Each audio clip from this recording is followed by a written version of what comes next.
Welcome back to the Lights Out podcast, bedtime stories for boys and girls around the world. Good evening, boys and girls. Are you ready for bed? Are you all snuggled up and ready for another Lights Out bedtime story? Good, because you're in for a treat tonight. That's right, we have chapter 7 of Roald Dahl's Charlie and the Chocolate Factory. And tonight's chapter is called Charlie's Birthday. Happy birthday! Cried all four grandparents as Charlie came into their room early the next morning. Charlie smiled nervously and sat down on the edge of the bed. He was holding his present, his only present, very carefully in his two hands. Wonka's Whipple Scrumptious Fudge Mallow Delight, it said on the wrapper. The four old people, two at either end of the bed, propped themselves up on their pillows and stared with anxious eyes at the bar of chocolate in Charlie's hands.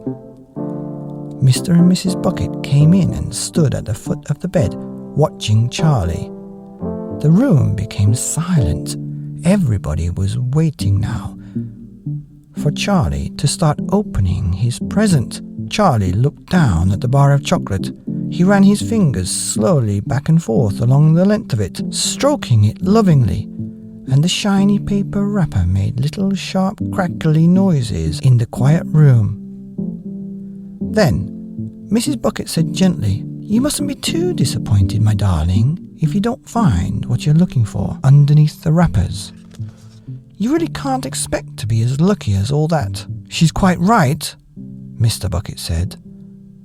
Charlie didn't say anything. "After all," Grandma Josephine said, "in the whole wide world, there are only 3 tickets left to be found.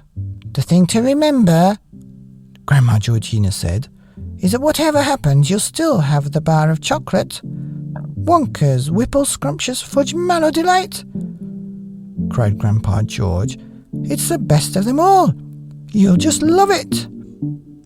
"Yes," Charlie whispered. "I know." "Just forget all about those golden tickets and enjoy your chocolate," Grandpa Joe said. "Why don't you do that?" They all knew it was ridiculous to expect this one poor little bar of chocolate to have a magic ticket inside it, and they were trying as gently and as kindly as they could to prepare Charlie for the disappointment. But there was one other thing that the grown-ups also knew, and it was this, that however small the chance might be of striking lucky, the chance was there. The chance had to be there. This particular bar of chocolate had as much chance as any other of having a golden ticket. And that was why all the grandparents and parents in the room were actually just as tense and excited as Charlie was, although they were pretending to be very calm. "You'd better go ahead and open it up or you'll be late for school," Grandpa Joe said. "You might as well get it over with," Grandpa George said. "Open it, my dear," Grandma Georgina said. "Please open it, you're making me jumpy."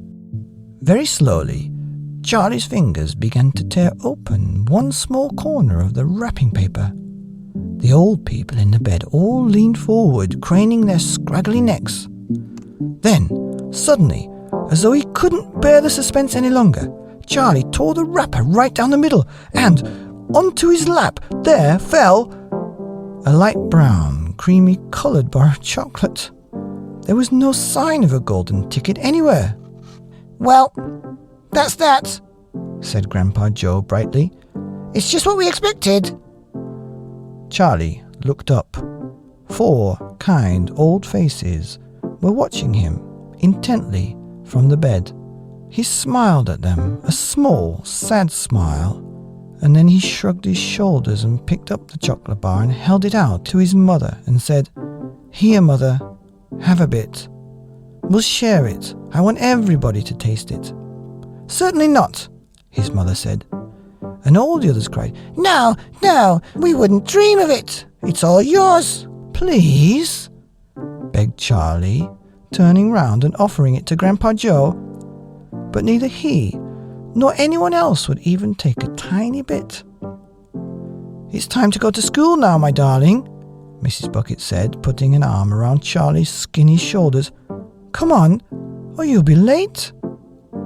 The end of Chapter 7 of Charlie in the Chocolate Factory by Roald Dahl, Charlie's Birthday, here on the Lights Out podcast, bedtime stories for boys and girls around the world.